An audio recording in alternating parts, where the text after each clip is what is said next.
أعوذ بالله من الشيطان الرجيم. بسم الله الرحمن الرحيم.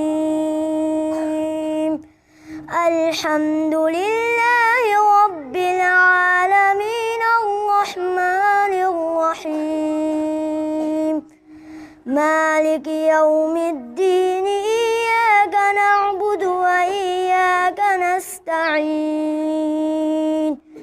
اهدنا الصراط المستقيم صراط الذين أنعمت عليهم غير المغضوب عليهم ولا الضالين.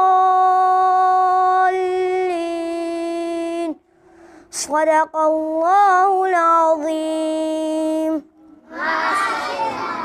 माशाअल्लाह ये थे मोहम्मद फहीम बिन अताउल्लाह जो तिलावत फरमा रहे हैं।